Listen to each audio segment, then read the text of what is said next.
Welcome to our 2017 webinar series. This month's theme is Creative Solutions, Our Concepts, Your Clients. Each month we'll focus on stories of your clients spanning through various generations. We'll explore plans for your professionals starting on their careers, newlyweds and growing families, small business owners, and soon-to-be retirees. We'll show you how we carefully crafted risk management strategies to help your clients enjoy life in the moment. This month we'll highlight disability insurance, as May is Disability Insurance Awareness Month. Each month's series will last about 50 minutes, and you must be logged on for the full 50 minutes to receive CFP credit. And since timing is everything, please ask your questions as you have them by typing them in. We'll do our best to answer them as they come in. Today's webinar will be recorded and will be posted on our website within a week in case you missed it. And throughout 2017, loyal fans will receive 9 CFP CE credits, 1 for each month. Today's webinar is constantly monitoring disability insurance and ensures your clients are getting the most up-to-date solutions. She joined LLIS in 2005 and has paved her way to covering various types of disability and critical care insurance. And now to share how disability insurance can insure your client's paycheck, Kathy Bilodeau. Thanks, Claudia. Good afternoon, everyone. We are celebrating Disability Awareness Month by tweeting DI topics throughout the month, so please be on the lookout for them since they may help you when talking to your clients about DI. Now, there are all different kinds of protection. There's a security alarm to protect your home, an umbrella to protect you from the rain, a garage to protect your car from the elements, and I know you work hard to protect your clients' investments, but today we're going to talk about how to protect your client's income. So keep in mind that the theme of today's presentation is protection.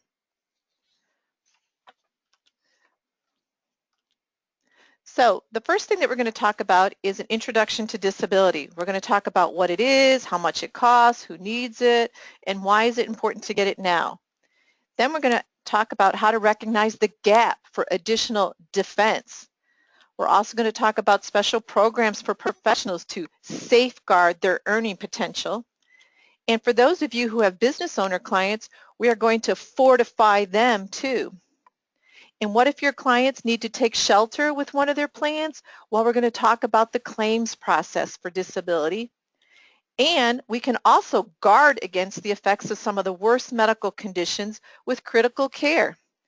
Finally, we have a variety of other armor to provide alternative protection options. So let's talk about the introduction to disability insurance. What does disability protection do? Well, first and foremost, it provides a monthly paycheck in the event that your client becomes disabled. It also provides a safety net, knowing that there's something there in case they become disabled. There's going to be a source of money to pay their bills. And lastly, it provides peace of mind, knowing that you've put that protection in place, they can sleep at night and not have to worry. Now, the average disability insurance plan usually costs about 1 to 3% of your client's annual salary. Now, who needs disability insurance? Well, anyone who is a paid worker, anyone who has high-income workers who are underinsured with their employer, and especially millennials. Millennials tend to live paycheck to paycheck. They don't have any substantial savings. As a matter of fact, 35% find it difficult to meet household expenses every month, and 23% say they use credit cards just to meet household necessities. 2/3 of millennials will be changing jobs every 4 years, so it's really important as you, as the financial planner, keep track of the disability coverage they have when they go from job to job. So how much does disability insurance protection cost? Well, you can see by this graph, your Netflix is going to run about $16 a month. A daily cup of coffee, just regular coffee, is about $53. And if you have any kind of smartphone, Android service, that's going to run you about $70. And those of you who have internet service at home, probably are going to pay $80. And most disability insurance is going to run about $95 depending upon the amount of benefit, give or take. So it's really not going to be that expensive. So let's take a little bit longer and see who needs it and why. Well, we talked about millennials being one of the ones. And the reason it's important to take a look at it now is because Every 7 seconds, someone in the U.S. suffers an illness or injury that keeps them out of work for at least a month or more. Second of all, 95% of people in a hospital bed are there due to a health-related illness. That means 5% of the disabling accidents or illnesses that are keeping people away from work have nothing to do with a work-related incident. In other words, it's not workers' comp. And 1 in 7 workers will be disabled for 5+ years or more. And whether you know it or not, there's 100 million workers who are without private disability insurance in the United States. That puts an incredible burden on the Social Security disability system. Now, over the last 6 months, I've been aware of it. You may not have been aware of it, but there have been a lot of changes in the disability market. First and foremost, Metropolitan got out of the disability business. They are still administering all the policies that are in force, so you don't have to worry about that. In addition, Met has changed their name now to Bright House. So some of the other changes are that 3 other carriers that we work with changed their product names, they changed the features, and they've expanded some of their products. But have no fear, LLIS is keeping up with all the changes. So how do your clients get a disability policy? Well, the first thing that an insurance company is going to look at is their income. Obviously, you have to have an income to replace lost income when you're disabled. So what they look at is pretty much your base salary or your client's base salary. If they have a bonus, they have to have commissions. Those are things that are pretty much available on your W-2, of your tax returns. But some of the other things that they look at is distributions. So if you have a client who has an S Corp and they're paying themselves some W-2 wages, but they also have distributions, that's considered earned income. If you have clients that have stock options and they've exercised those stock options, that's considered earned income. So keep all those things, in place, knowing that those are all considered earned income by an individual insurance company. Now, some of the things that kind of go against earned income is unearned income, things such as rental property, investment income, royalties, trust income, any kind of income that would flow to your client in the event that they become disabled and they could use to pay their bills. And what the insurance company does is they just basically limit that monthly benefit that the client would normally get. So the second thing that they look at is occupation. This is really important because the insurance company needs to know, what does your client do on a daily basis? What are their duties? So when you have an occupation, what the insurance companies do is they assign a class to it. So the higher the class, meaning the number 6 is the highest, with B being low. So they do 6, 5, 4, 3, 2, and then they go A and B. So your 6s and your 5s, those people tend to be at the higher end of the occupation class because they've paid a lot of money for their education and they have a very specific skill set. And chances are they're going to try and get back to work. They're not going to want to sit on a disability claim. So the premiums are usually lower for those people. People who are in that lower OC class, like the A's and the B's, might be a baggage handler, might be a window washer, landscapers. Those people have a tendency to not want to go back to work. They're going to want to stay out on a claim. So some of the things that they look at is financial. How much is your client earning? What are their duties? Are their duties, in an office, or are they out physical? Are they at a construction site? Same with environment. Are they working in an office or are they out on a construction site? Education. Obviously, the higher the education, the greater likelihood that that person is going to probably want to return to their career path. The next one is health.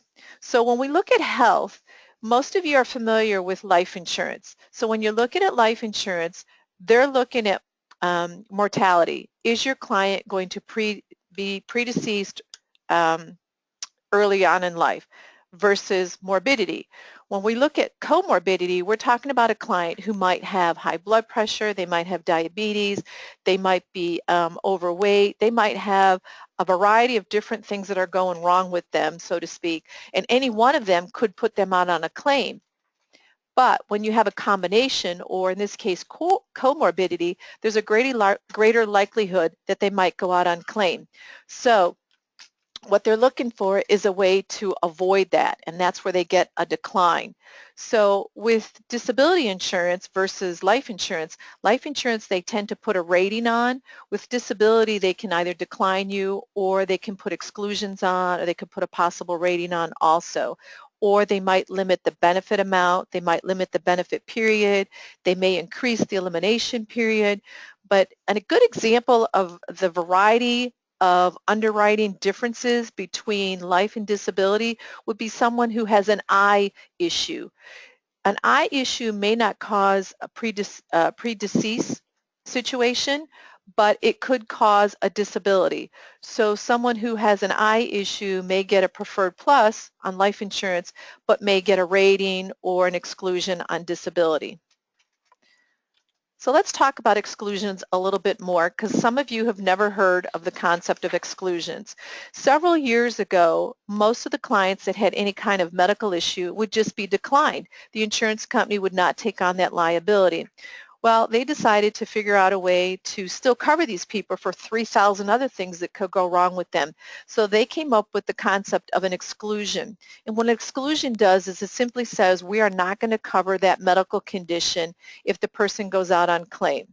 Okay? So the most common exclusions that are going on right now is a mental nervous claim. So a mental nervous is usually anybody who has anxiety, depression, has been on medication, or has been seeking counseling, therapy, anything like that within the last 2 years. And 18% of the claims that are going through disability right now have to do with mental nervous. The other most common one is a back exclusion and or anything that has to do with musculoskeletal.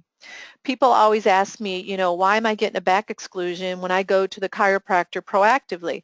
Well, that's because the vast majority of people do not need to see a chiropractor if they don't have a back issue.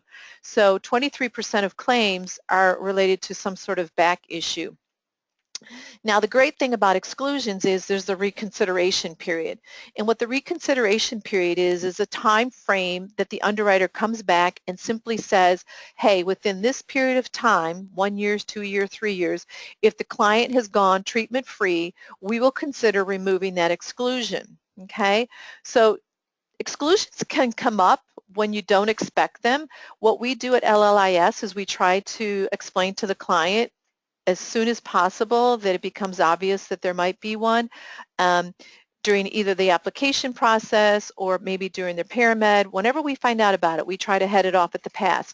Now, sometimes things happen, and I'm going to tell you a little story about a client who applied for disability insurance, was very upfront and forthright about his medical situation. He explained that he had had a sleep study done and that he was diagnosed with sleep apnea. He used a CPAP machine, and we went ahead and did a pre-underwriting, came back, quoted it properly, but when it came back not as applied for. He had ratings, he had limitations, and when I questioned the underwriter about it, he said, well, it's because of the sleep apnea and the COPD. And COPD is obstructive, obstructive pulmonary disease. And so I said, well, he never mentioned that he has that. And he said, well, no, it's in his medical records. So we went back and forth, back and forth. Well, long story short, it was mentioned one time in his medical records. He was never treated for it. He never took prescriptions for it. And what had happened is he had gone into his doctor for an upper respiratory infection, and the medical assistant had miscoded it. When you go to see your doctor, in order for the claim to get paid, they put what is known as an ICD-10 code on it, and she coded it COPD as opposed to an upper respiratory infection, and so that sat in his medical records as having it. So he ended up having to get that fixed, and obviously we had to kind of start over from that. But that's just one example of, when you don't know what's in your medical records, how that can rear its ugly head. So when you're looking at disability insurance, we just talked about the medical aspect of it. They're going to be looking at your medical records, your prescription database, and all that kind of stuff. But there's another piece, and that's the financial piece. They do an extensive look at your medical records and any of your financial documents. So some of the things that they're going to look at with regard to your client is their tax returns, whether it be a 1040 or 1120 with all the schedules, pay stubs. They'll usually look at a pay stub if it's towards the end of the year. So if we're getting close to the end of the calendar year, they'll just look at a year-to-date pay stub. Conversely, if it's at the beginning of the year, they'll look at a W-2 since most people will be getting those by the end of January. And then one of the other things that they look at is contracts. And you'll hear me ask for these in certain situations. Contracts are really important to have if you have some self-employed doctors, contractors, consultants. And the reason for that is because it allows the underwriter to see a guaranteed flow of income where they actually have a contract with a client who's going to be paying them a certain dollar amount. This is especially important when you have a client who is going to be leaving their regular W-2 job and is going to be starting their own consulting firm, or maybe doing something that they were originally doing in their regular occupation, but they're going to be doing it on their own. So maybe, you know, a graphic designer or a computer engineer or something like that. So if it's at all possible, try to make sure that we have contracts available, okay? So let's get into what an individual disability plan looks like. Well, first and foremost, you're going to have your base monthly benefit. This is the amount that your client is going to get when they become disabled. And then there's the elimination period, and you can see we have 90 days circled here. This means that after 90 days of your client being disabled, this is when they can expect to start getting that base monthly benefit. Now, we use 90 days because most of the advisors that we work with recommend that their clients have at least 90 days of emergency cash available. And you can see there are other elimination periods. The higher the elimination period, the lower the premium, because that reduces the liability on the insurance company. Now, the reason some of these are up here is simply because you can have that choice, or sometimes the insurance company dictates that you have to have a higher elimination period. And then the same thing with benefit periods. You can have a 2-year all the way up to age 67. We traditionally still do age 65 as the age of retirement. But in certain instances, when we talk about those clients who have mental nervous issues, they will automatically get a 5-year benefit period. And that's simply because they are trying to reduce the liability on behalf of the insurance company in the event that they go out on claim for something other than a mental nervous issue. And then riders. And you can see these are a bunch of Harley riders, and if anybody knows my tagline on my signature, it says Harley Honey. So I thought it appropriate that we use this picture for riders. The riders that traditionally LLIS will put on a disability plan are the future increase option rider, the residual rider, the COLA or cost of living adjustment rider, and the catastrophic rider. And unless otherwise dictated, all the plans that we offer are non-cancelable and guaranteed renewable. What that means is the premium is locked in. It can't change unless the client affects a change, or they increase the monthly benefit because they're exercising the future increase option rider, and we'll go into that in just a minute. And guaranteed renewable means that as long as they pay the premium, they don't let the policy lapse, it will automatically renew every year until age 65 if that's the benefit period. Okay, so let's go into the riders in a little greater detail. So the first rider is the future increase option rider, and this rider is really important when you have an employee that's in their 30s because they haven't hit their mark yet in terms of increasing their salary and getting all those bonuses and all those commissions. So it's really important that you have the future increase option rider on the plan. What this does is it allows that monthly benefit to increase as their income goes up, but there's no medical underwriting. It's simply based upon financial. And the second rider, and for those of you who don't recognize this, this is a pair of motorcycle goggles, which is protection when you're riding a motorcycle, something that I use all the time. And this represents what is known as the residual or the partial rider. This rider is really important in the event that your client becomes disabled and can work on a part-time basis. If their doctor doesn't deem them totally disabled and they don't have this rider on there, then they're not eligible for disability benefits. What this one says is if they're able to work on a part-time basis and they're losing 15% or more of their pre-disability earnings, then they're eligible to collect a portion, if not all, of their monthly benefit. And then the next rider, the COLA rider.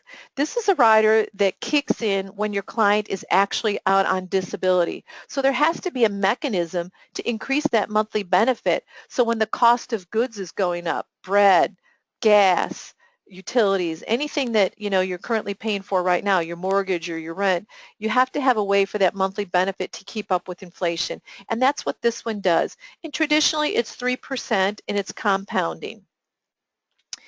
And then the next rider is the catastrophic rider. And my little kitty here, again, because he's protecting his eyes when he's riding its motorcycle, has his goggles on. And the cat rider is another rider that is a monthly benefit that is in addition to the monthly benefit. So what this one simply says is there's 2 to 3 triggers, and I call them categories. So if they're able to be eligible for this particular rider, then they would get this monthly benefit in addition to the regular monthly benefit. So the 3 triggers are physical, cognitive, and then a loss of 2 or more of activities of daily living. So if they have a cognitive brain impairment, a brain injury, if they have dementia, Alzheimer's, automatically qualify for it. If they lose 2 or more of their activities of daily living, things such as dressing, bathing, toileting, transferring from bed to chair, continence, or eating, they automatically qualify. And then the last one is more of a physical. So if they actually lose the use of their arms and their legs, or both arms and both legs, or they lose the use of, they're automatically eligible. If they lose the use of vision in both eyes, hearing in both ears, or the ability to speak, they're automatically eligible.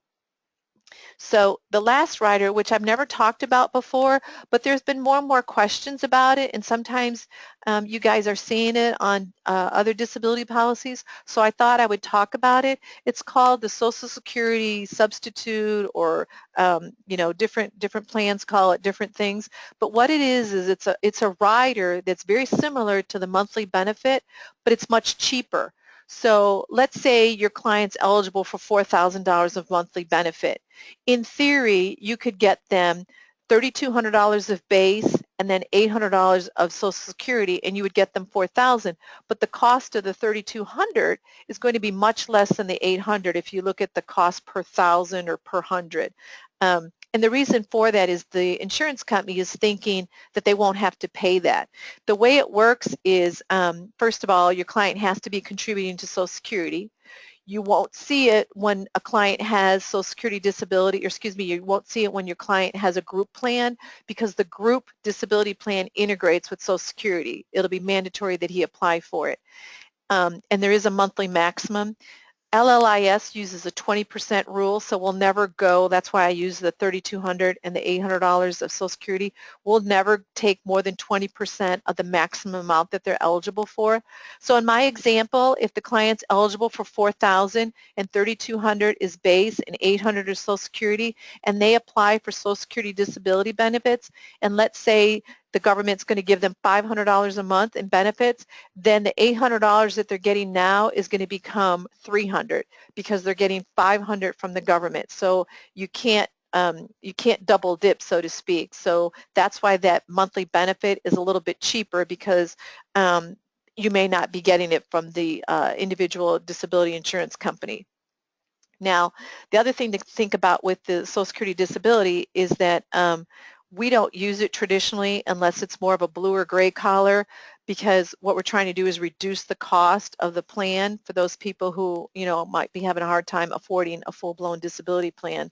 So that's where we don't traditionally use it unless it's in those situations. Okay, so which plan would you prefer for your clients? Now, Plan A here has your client making $100,000 and they don't have any disability plan at work, and they haven't purchased any individual disability plan. So in the event they become sick or hurt, they're going to get $0 to pay their bills. But you, as a great advisor, has taken the time and said, hey, wait a minute, let's take a look at what would happen if you become disabled. Let's allocate some dollars to an individual disability plan. So in this case, they're paying about $2,000 in order to get $60,000 a year in the event they become disabled. Great idea. Then there's Plan C, where the client says, you know what, I don't have anything at work, I don't have anything outside of work, I'm just going to rely on Social Security disability. Well, in 2012, 65% of the claims that were filed were denied, and the average claim, if it gets approved, pays about $1,130 a month, or $13,560 a month.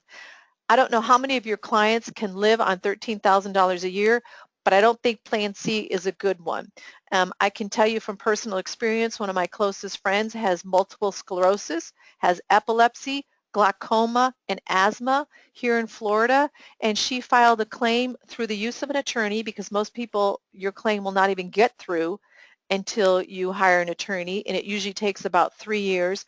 Her claim has been sitting there for a year and a half. She still hasn't been approved. So it really doesn't matter what's wrong with you. It doesn't mean that you get to the top of the pile any quicker or any faster.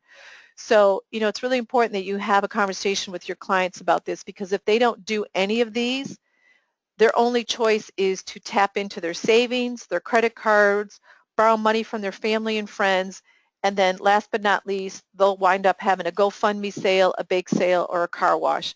So which plan would you want for your clients? So you don't want a gap in your client's benefits if they became disabled. So let's guard the gap. I'm going to show you how to guard the gap.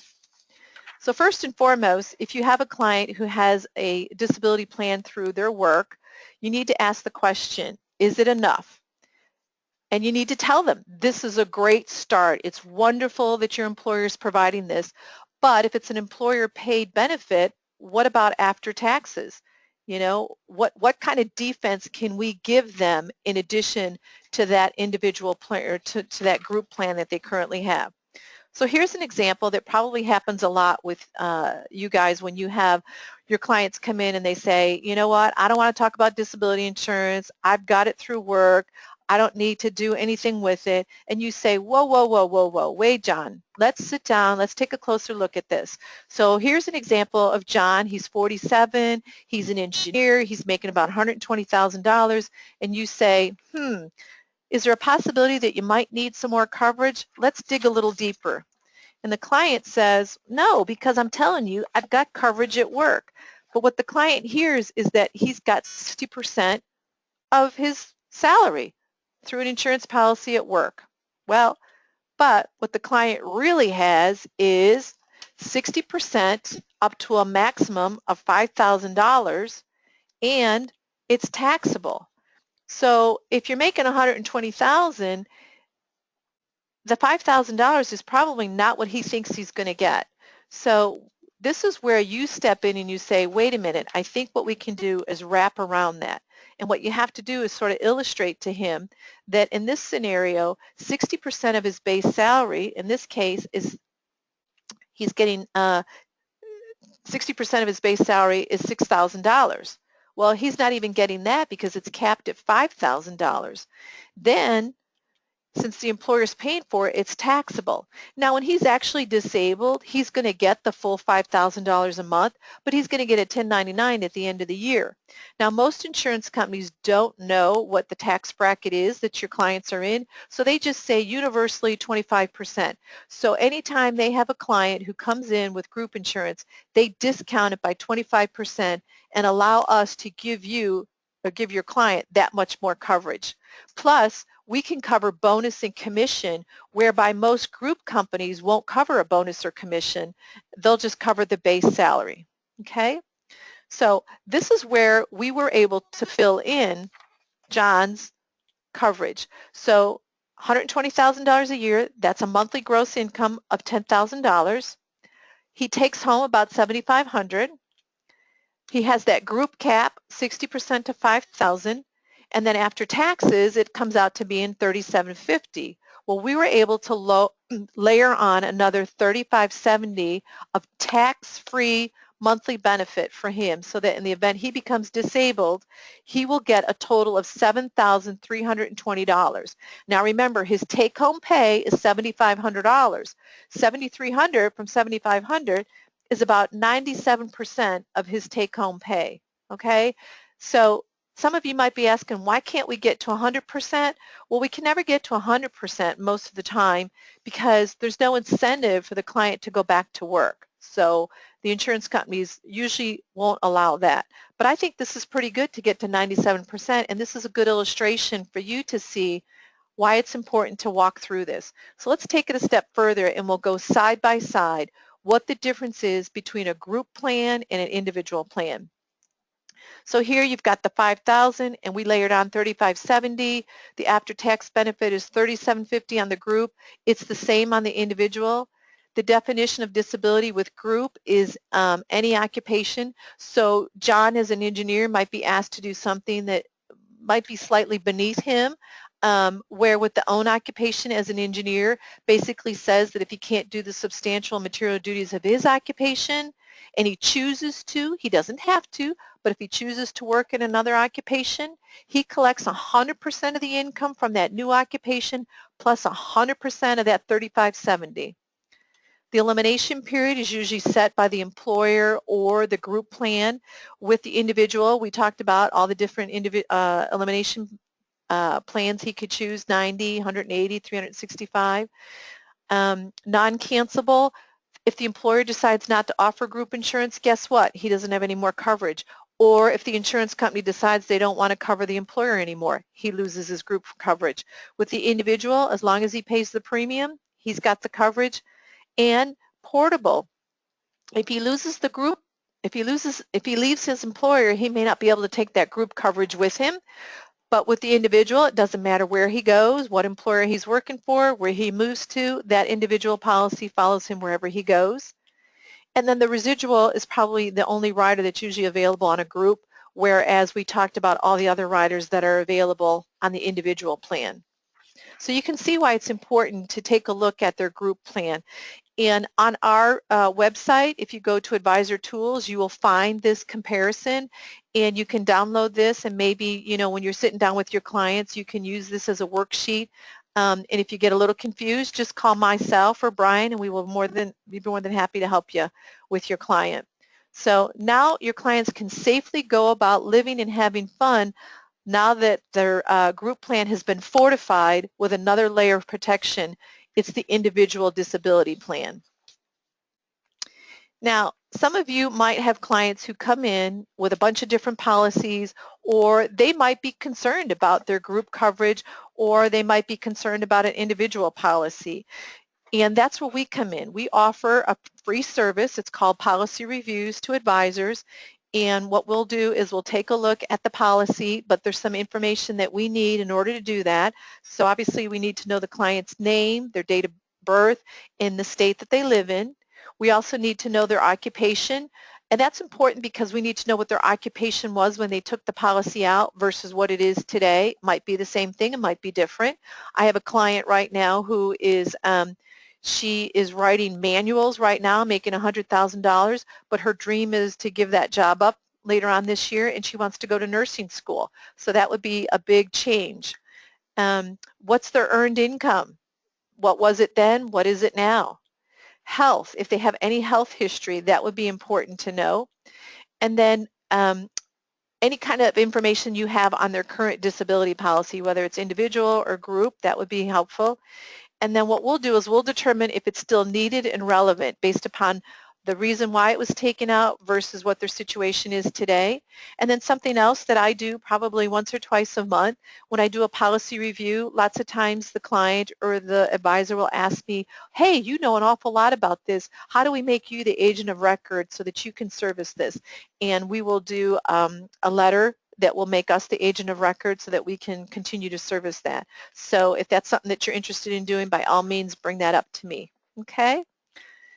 So how do we safeguard new professionals such as doctors, dentists, attorneys, engineers, CPAs, financial planners just like yourself? How do we do that? Well, with the New Professionals Program. Some of you have heard of this. If you've talked to me in the past, we use it a lot in the medical field because it covers medical students, residents, fellows, and a lot of first-year physicians. So let's delve into it a little deeper. The New Professionals Program was designed by insurance companies simply because they understand that these particular groups of individuals, and you can see, you know, the various types of people that we're talking about, are going to be making a lot of money in the future, but when they're still going to school and they're still educating themselves, they wanted to get them right then and there. They wanted to get their foot in the door with them so that when they launch, they will have a disability policy that we can actually work with. So the first thing that they do is they offer a plan regardless of any kind of group coverage they have. So if you have a doctor, if a CPA, anybody who's currently working and they have access to group coverage, it's totally disregarded within this program. Second of all, they don't care what the income is because it's a designated amount. So for instance, a medical student is getting $2,500. When they become a resident, it might be $5,000. When they launch as a first-year physician, it jumps to $7,500. But they might only be making $50,000 or $60,000. It doesn't matter. The insurance company doesn't care about the income. And then the last thing that they do is they can turn it into what is known as a graded premium as opposed to a level premium. So the premium's significantly lower because they realize that they're not making a lot of money right now. They're only making 40, 50, 60,000. So if they bring it in at a lower premium, it's easier for them to pay for it. And then what we do is when they launch, you know, obviously we're going to circle back to them to talk to them about that future increase option rider. Let's raise that monthly benefit up now that they're making $400,000, $500,000, $600,000. We're also going to talk to them about converting that graded premium to a level premium, and that's all about circle backs, and those are services that LLIS provides, and that's something that I do personally. So let's take an actual new professionals case. Here's a case of a student, and I thought it'd be important for you to see it as a student. So Carl's 26. He's an invasive radiology student. He's in his 4th year of medical studies, and like I mentioned, he's eligible for about $2,500 of monthly benefit, and these are the riders that we put on. And because, again, he's not making a lot of money, he chose the graded premium at about $700 a year. And what's great about this program is with this particular carrier, there's no medical, there's no exam, there's no financials. You know, it's pretty much a slam dunk. Now, if he waited till he was 29 and he was a resident, in this case he's a 3rd-year resident, he would be eligible for a $5,000 monthly benefit with all the usual riders, and the level premium would be $2,300, but if you chose the graded premium, it's $1,300. And that's a difference of about 57% between the $2,300 and the $1,300.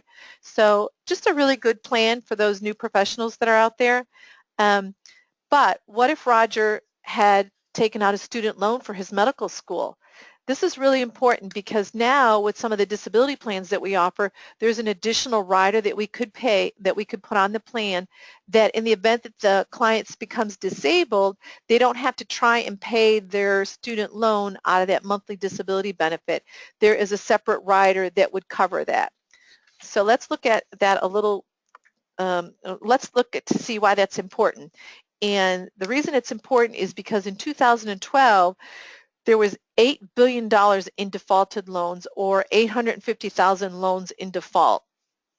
And whether you know it or not, a bachelor's degree runs about $30,000, a law degree runs about $100,000, a medical or a dental degree runs about $200,000, and that could average anywhere between $1,000 to $2,000 a month.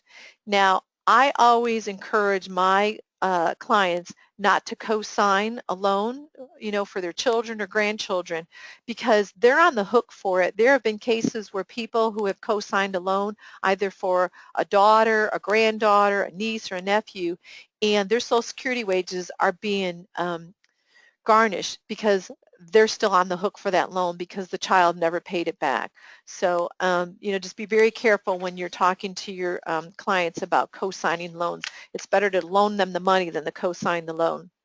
But for your clients who have taken out a student loan, we can provide them with the student loan protection rider. And the way it works is it's available for your undergraduates or your graduates. It can be either a government-backed or a bank-backed loan, and it can reimburse anywhere between $500 a month up to $2,000 if it's an advanced degree, or $500 to $1,000 if it's an undergraduate degree. And the duration is usually anywhere between 10 to 15 years depending upon how old the client is. The elimination period is 90 to 180 days. The premium on this is so inexpensive that you cannot get it at graded, it's only level. And it's a reimbursement plan. So in essence, what happens is the client would pay the first disability, or excuse me, when they're on disability, would pay that first student loan. When they get reimbursed, they take that money, and that's what they would pay the next months with, okay? And once the loan is paid off, we can drop this rider, or we can drop the rider anytime the client wishes to. So here's an example where Carl took out a student loan for $2,000 and he chose a benefit period of 15 years and the level premium was $199 a year. So we've talked about protecting your client's income, and if they have a student loan, a way to manage that too in the event of a disability. But what about protecting their 401k contributions once they launch as a doctor? Well, that's what we call retirement protection. And I know as an advisor, you've worked really hard to devise a retirement plan for your client. So let's now figure out a way to secure it. The reason this is important is because I don't know if you realize the impact of a disability on someone's retirement savings. What this graph illustrates is basically an assumption of $2,000 a month contribution going in at age 30 with a 5% rate of return and at age 65 retirement. What the potential loss would be if someone were to become disabled at age 40 without making those contributions. And what this says is basically it's a $1.2 million loss. So at least with the retirement protection plan, there's an added layer of protection in the event that if they become disabled, we can still replace some of that retirement contributions. So let's look at this. The way this works is the disability plan replaces the lost income. That's what the insurance does. And then what the retirement protection does is it's completely independent. And what it does is it's a monthly benefit amount that is put into a trust in your client's name. You as the advisor, you pick the funds. And the nice thing about it is it's very similar to a 401k, and that if there is some sort of financial hardship within the family, they would have access to it. So the way it works is here we have Carrie. She's 37. She's a ENT or an otolaryngologist, which would be an OC class 4AM. And she's making about $352,000 a year, bonus of just under 40 grand. And she has a disability plan at work that covers 60% of her income to $10,000. And we were able to layer over that disability plan with $14,000 of monthly benefit. We put the COLA, CAT, and residual on there, premiums $11,000, and then we took it a step further and said, hey, look, let's cover your retirement plan. The maximum benefit is $45.50 based upon federal guidelines. We put the COLA on there and the future benefit increase because you don't want that money to be stagnant. You want that to be able to increase in the future. And the premium on that was $2,500.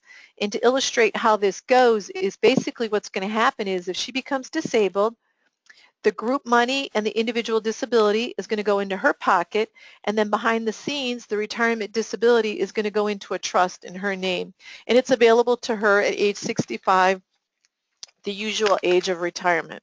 Okay, so let's switch gears here and let's talk a little bit about business insurance.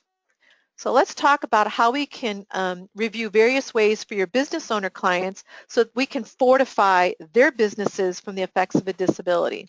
Now I'm not going to go into great detail, but I think it's important that we talk about small businesses because first of all, I think most of you could be a small business. Other small businesses, clients that you might have would be accountants, maybe attorney practices, maybe a small medical or dental practice. And there are 28 million small businesses in the U.S. And of those 28 small businesses, 54% account for all U.S. sales. Additionally, 20% have business life insurance, and only 18% have some sort of business disability insurance in place. So there's a huge gap there. And the reason for it, these are some questions in a survey that was sent out as to what stops business owners from planning. 50% haven't used an advisor for personal or business needs. And the reasons they gave were 19% said, you know, I'm just too busy. I can't deal with it. I'm just too busy. 18% said, yeah, I need more capital before I can consider that. 16% said, you know, it's just not a top priority. I got other things I got to think about. And 10% said, I'm not sure where to start with this. So keep in mind that business owners need your help.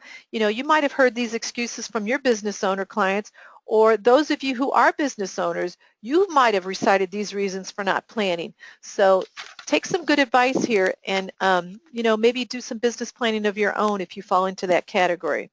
And here's another reason to kind of bring it home. We've got big money financial planning and we have little money financial planning. And what this graph shows is the difference between an established business and a growing business. Established business is one that's been in business for 10 years or more, and a growing business is one that's 10 years or younger. And what they found is an established business, only 25% had purchased some sort of business protection and 23% had purchased individual protection.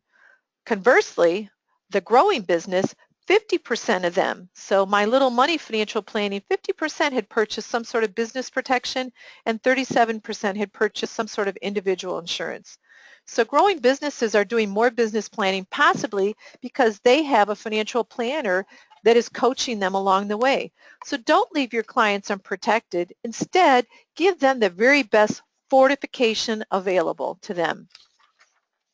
So what's available to them? These are 4 types of business protection. The first one is business overhead. This is a plan whereby in the event that your client becomes disabled, how are they going to pay their business expenses? How are they going to pay their employees? How are they going to pay their rent? How are they going to pay their utilities? All these things still have to be paid so that there's a business to come back to. That's what business overhead does. And it can pay upwards of like $30,000 a month depending upon what your client's expenses are. Disability buyout provides a payment for the owner. So if you have a 2, 3, 4, 5 person business and one of them becomes disabled, how are the other business owners going to buy out that business owner because he can't come back to work? This gives you readily available cash in order to do that. Key person. If you have an organization that has a key technical person or a key salesperson, and if that person was to go out on a disability, it would adversely affect perhaps the revenue stream. This is a way to have some money to replace that loss of revenue. And then lastly, the business loan protection plan. This is in case one of your clients or perhaps yourself have taken out a loan to purchase a new building, maybe to expand your inventory, or land in order to build a new building, whatever the case may be. This provides a benefit whereby in the event that you become disabled, you don't have to struggle to make your loan payment. It will make it for you. So the business loan protection plan works by helping you secure a loan. Just the fact that you have this coverage, the bank is going to look a little bit more favorably on you because they know in the event that you become disabled, you have the means to still pay the loan payment. And it'll pay anywhere from $20,000 a month up to $2 million, including principal and interest. It makes the loan payment, which is what we just talked about, and the benefits can be assigned to the lender. You don't even have to worry about making the payment. And you can choose the elimination period. It can go to age 65 or the end of the obligation. And it helps preserve your credit rating because as you're disabled, that benefit is getting paid to the bank and you're not having to worry about your credit rating going down by not making that payment. Okay? So what happens when your what if becomes a reality and your client needs to take shelter in their disability plan? Well, we're not going to talk a great deal about claims, but I thought it would be important to kind of give you an overview of what you should and shouldn't do. So when should you file a claim? You need to tell your client to notify the insurance company immediately if there's a potential of a claim. What the insurance company will do, they'll send a claim package to the insured. They will then ask for tax returns, all the financial documentation, and make sure you encourage them not to wait until the elimination period, because if they wait until the elimination period, it may take another 90 days to get the claim approved. So this way they'll get paid that much sooner. Okay? Now things to avoid at claim time, and this is really important, not to get too involved. While it's not generally recommended that you help complete the paperwork, but if you were going to, keep your role to a minimum because you don't want your answers to show up in the claim form. They should actually be the client's. Do not interpret policy provisions or apply them to the perceived client circumstances. Be careful not to offer your opinion on the outcome of the claim, the validity of the claim, anything to do with the claim process and the lengthy evaluation, and the possibility of a approval or a disapproval. and do not contact the client's physicians. The reason I'm telling you this is because you do not want to accrue any kind of liability or legal responsibility in this area, okay? Now, how can we guard your clients against some of the worst medical conditions? Well, we can do that with critical care. And the reason this is important is because today, 4,000 Americans will hear you have cancer. 2,100 Americans will hear you've had a heart attack, and 2,000 Americans will hear you've had a stroke. Who here has heard of critical care insurance? Well, critical care insurance is something that I recommend in certain situations where perhaps the client doesn't qualify for disability, or they have more than enough disability insurance but want another layer of protection. The reason critical care insurance is really important is because it pays a lump sum in the event that they're diagnosed with one of these three things, plus a variety of other things such as major organ transplant, paralysis, a loss of 2 or more ADLs. It pays them a lump sum of money in the event that they suffer from one of these conditions. And they can do whatever they want with this lump sum of money. They get it tax-free, they can pay medical bills, they can go on vacation, they can put their kids through college, whatever they want to do. It's designed to be available immediately, so there's no elimination period, there's no benefit period. So here's a representation of what some of the costs would be. So for a female age 35 versus a male age 35, I took some random numbers here, 60,000 through 125,000. I did a 35-year-old, a 45-year-old, and a 55-year-old. And you can see what the various costs are. It's obviously less expensive for females than it is males, but males, you know, they make out on disability insurance. They don't have to pay as much for disability insurance. Now, the benefit limit for a non-working spouse is the lesser of 50% of the wage earner's income, or $250,000. So we'll go into that. The way that normally works is if you have a stay-at-home mom and the husband is the big breadwinner and he's concerned about something happening to his wife, what we could do is we could get up to $250,000 or 50% of whatever the husband's making to provide coverage for her. So here's an example of how it would work, because what's great about this particular plan is it can actually pay 3 times for various things. And what I mean by that is, God forbid, if your client suffers a heart attack and they took out a plan for $150,000, they're going to get $150,000. And let's say 4 years later she suffers a stroke, she's going to get another hit, $150,000, if she survives. And God forbid, if at age 51 she suffers from kidney failure, she's going to get another $150,000. So it can pay 3 times the initial face amount. So in this instance, she's collected $450,000 tax-free, but yet she's only paid the premium for a $150,000 plan. So, what it could do is, obviously, if she had a heart attack, she could have some home health care. If she had a stroke, she could use the money for some physical therapy, maybe some occupational therapy, speech therapy. Kidney failure, would help offset the cost of dialysis. But again, you can do whatever you want with the money because you're getting it tax-free. There is no reason to put it in any particular bucket. Okay, so we've talked a lot about a bunch of different things. Now our final topic is individual solutions. So for those of you who've worked with me in the past, I don't like to tell my clients or advisors, no, we can't help you. I always feel like we should have some extra armor lying around to help out in certain situations. So let's talk about some of these. So over the last several years, I've been asked time and time again if we could ever offer short-term disability, or how do I get my client short-term disability? Well, I'm happy to report that it became available to LLIS late last year. And the short-term disability can pay up to $5,000 a month, and you can see the benefit periods that you can pick. The elimination period, what the 0 and the 7 means, 0 means injury, 7 days is accident. So if it just has the 7, that means that on the 7th day that you have an injury, or the 7th day that you've had an accident, After 7 days of having that injury or accident, you'd be eligible for benefits. The 0-14 means that you'd be eligible immediately for an injury, but 14 days after a sickness. And then you choose your benefit period, 3, 6, 12, or 24 months. With the short-term disability, this is an individual product, but I also offer group long-term disability, group short-term disability, and group life insurance. So if you have business owner clients, I'm working on like 3 cases right now who want to provide some sort of coverage to their companies. Sometimes that's an alternative to an individual disability plan, is to offer life insurance disability to their employees, and they're able to get it too at a lower rate.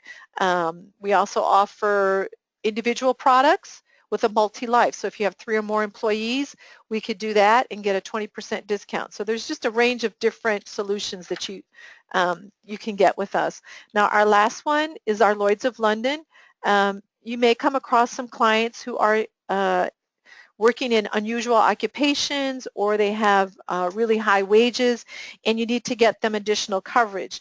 I have on my record here a Grammy winner. She's a jazz musician. She's had a Lloyd's of London plan with us for about the last 7 years.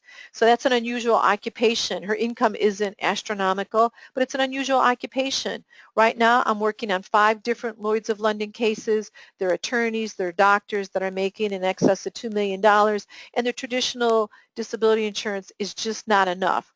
Now with the Lloyd's of London plan, it's a limited benefit period, so it's usually about 5 years, and you have to renew the plan. It doesn't go all the way to age 65. So after 5 years, we have to do some more underwriting. We renew the plan. If it's a doctor or an attorney, we can put some specific occupation language on it. And again, we can layer over, like one of the clients I'm doing right now, it's $150,000 a month benefit. Another one is $75,000 a month benefit, so that you can see it goes above and beyond the traditional disability benefits. And we can also issue it beyond age 60. So if you have a situation like that, by all means, remember to call me and we'll see what we can't do, okay? Now, so we've covered a lot of forms of protection in our arsenal. I introduced you to the need for disability protection. I gave you some additional defense to close the gap. We talked about safeguarding your new professionals and other special programs. We reviewed ways to fortify your business owner clients. We discussed how to help your clients if they need to take shelter within their DI plan. We talked about guarding against some of the worst medical conditions by using critical care. And lastly, we learned that LLIS has additional armor for those special situations that may arise with you or even your clients. So let LLIS protect you and your clients. Now, did you know that May 16th through the 19th, Mark and Jerry will be at the NAPA Spring Conference in Bellevue, Washington? And Jill and Jerry will be at the Garrett Conference July 27th through the 30th. And Mark will be doing the XYPN Conference August 29th through the 31st in Dallas, Texas. Now the top 10 things that LLI offers is, first and foremost, you're doing it right now. You're participating in a free monthly webinar. We do them every single month, and here's a sampling of what will be coming up in June and through the rest of the year. Now, the top 10 things that make LLIS different is we're not your competition, and we pre-underwrite to avoid surprises. Another thing that makes us different is we sponsor. We sponsor NAPA, we sponsor XYPN Planning Network, we sponsor NAPA Genesis, Garrett Planning, the Alliance of Comprehensive Planners, and we have specialists in life, disability, WA, long-term care, annuities, and hybrids. And we are in the process of completing a secure 24-hour, 7 days a week, 365 days a year website for advisors and their clients to be able to access. So tune in for announcements of that coming soon. So now I'm going to open it up to questions. I've got some questions on the board here.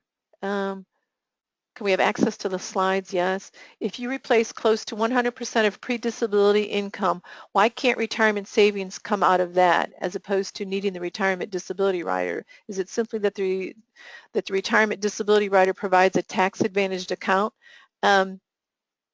Well, you don't always replace 100% of your pre-disability income. You know, most of the time it's 100% of your after-tax disability, not your pre-disability, because there's no incentive for you to ever go back to work. So the disability retirement is completely independent, and it doesn't count against you. So in other words, if you've got a certain dollar amount going towards your disability, having the retirement doesn't count as a disability too, so you can get it independently. What happens when policyholder becomes unemployed, no longer has a salary to protect? Well, that would be a situation where we could talk about whether they're going to go back to work or not. We can, in certain situations, suspend a disability policy with certain carriers so that if they decide to take a sabbatical, we can suspend it. They don't have to pay the premium, but obviously they can't collect on the payment on it either. Who manages the 401k benefit when placed into the trust? Well, it's not a 401k. It's non-qualified money. When you put it into retirement protection, it emulates the 401k contributions, but it's non-qualified, so your client will get a 1099 at the end of the year for all the investment income, not the benefit amount, just the investment income. And depending upon which carrier you go with, they'll have a bank, or I think one is Bankers Trust, another one is Berkshire Bank. It depends, and one might be Fidelity, so it just depends upon which carrier you go with, who will be managing the money. In general, what happens when someone changes jobs or otherwise has a change in their employer-paid LTD policy? Coverage amount increase or decrease? Does the additional directly purchased policy need to be reworked? When you purchase individual disability, they always look at how much group coverage you have. So if you're trying to maximize your individual, you always want to get it before you get your group coverage. Now, you can always change your individual plan. So in other words, if you ever want to take away, reduce the monthly benefit, take away riders, reduce riders, increase the elimination period, all that is reducing the liability on behalf of the insurance company, then we could always do that, no questions asked. You just fill out forms.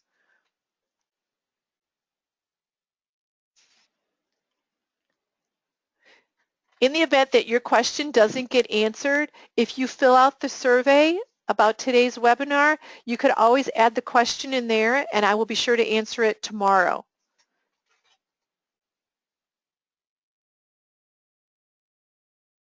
Okay, well, it's 5:05.